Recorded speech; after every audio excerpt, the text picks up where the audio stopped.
Picture was grainy on that 19-inch black and white TV. It was Christmas Eve 1968, almost exactly 50 years ago. A photograph taken that day became iconic and made a huge impression on yours truly, then a 7-year-old budding scientist. The event was Apollo 8, launched December 21st, 1968.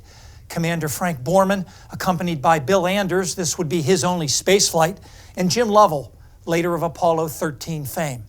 Apollo 8 was the first spacecraft to reach lunar orbit with humans aboard, would circle the moon 10 times in 20 hours. The mission perhaps remembered most for the reading from the book of Genesis on Christmas Eve, the most watched television broadcast in history at the time. In the beginning, God created the heaven and the earth.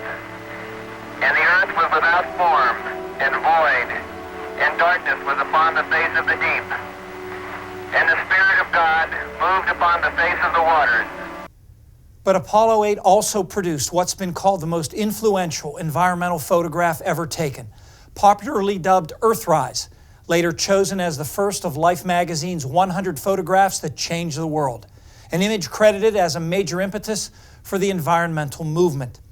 The astronauts were on their 4th orbit of the moon and recognized the photogenic opportunity in real time, as you can hear in this NASA recreation, complete with the original audio. Oh my God, look at that picture over there. There's the Earth coming up. Wow, is that pretty. Hey, don't take that, it's not scheduled. You got a color film, Jim? Hand me a roll of color quick, Oh will you? man, that's great. Where is it? Quick. It was around noon Eastern Time on Christmas Eve when Anders took the iconic color photograph. On the Earth in this photo, south is to the left, north to the right. Antarctica at about 10 o'clock. The terminator, the boundary between day and night, splits the African continent from south to north. Borman had snapped a similar black and white photo while Anders was loading the color film. The landmass positions and cloud patterns are the same in that photo as in the more famous Earthrise. Interestingly, the unmanned probe Lunar Orbiter 1, the first of 5 U.S. spacecraft sent to the moon in 1966 and 1967, had snapped a comparable image 2 years earlier.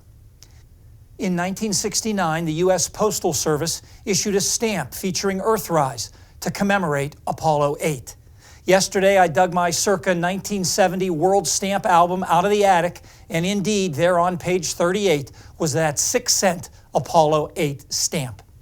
After NASA, all 3 Apollo 8 astronauts went on to successful business careers. They've occasionally appeared together since to commemorate their historic mission. Apollo 8 cleared the way for the moon landing less than 7 months later in July 1969. Today, the capsule in which the Apollo 8 crew returned to Earth is on display at the Museum of Science and Industry in Chicago. Stay tuned. We'll have the extended forecast next.